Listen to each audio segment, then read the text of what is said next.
Sadly, a young 19-year-old girl got a lot more than she bargained for while playing Pokemon Go.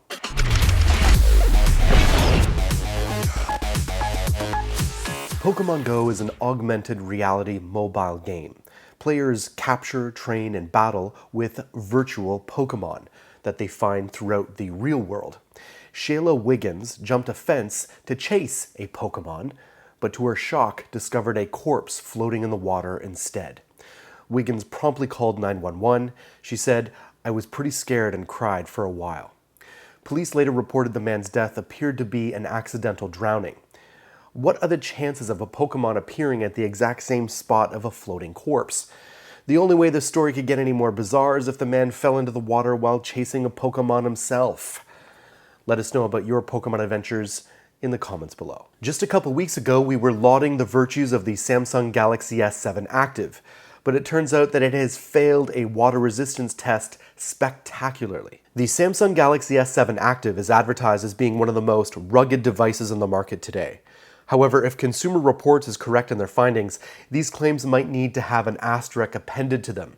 A twice-run test demonstrated that the Samsung Galaxy S7 Active does not appear to be able to withstand their advertised water resistance of 30 minutes in 5 feet of water. Just to make sure they didn't somehow get a faulty device, researchers took the test again with an additional device. This smartphone failed as well, if not quite so spectacularly. The screen gained a permanent flicker effect and also got water in the camera lens. Moreover, water was also present inside the phone's SIM card. For those of you who have the Active, have you had any problems like this? Please let us know in the comments below. Now let's talk UFS. New UFS memory cards leave microSD cards in the dust, at least in terms of speed, but it will be a while before they become common. Samsung announced this week the industry's first memory cards based on the UFS removable card standard. The UFS 2.0 is the internal storage standard that is designed to replace the more common and slower eMMC standard. Samsung used the UFS 2.0 memory for the first time on the Galaxy S6.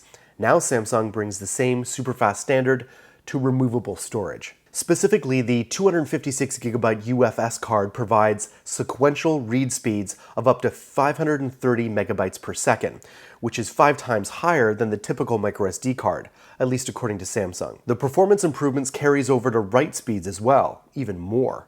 Random write speeds are a whopping 350 times higher than with a microSD card. Samsung says the devices equipped with UFS cards can read a 5GB movie in just 10 seconds. Do you guys remember from like 15 years ago when people were making money hands over fist in the .com bubble? Remember we didn't call it a .net bubble or .org bubble? We didn't call them .biz billionaires, we called them .com billionaires. Because that's the power of a .com. Now why is that? Because no domain name extension tells your story with the same degree of trust as a .com or .net domain name. .com and .net domain name extensions inject credibility into your online presence. Save 15% on domain names and web hosting when you use our coupon code ANDROID at domain.com checkout. When you think domain names, think domain.com.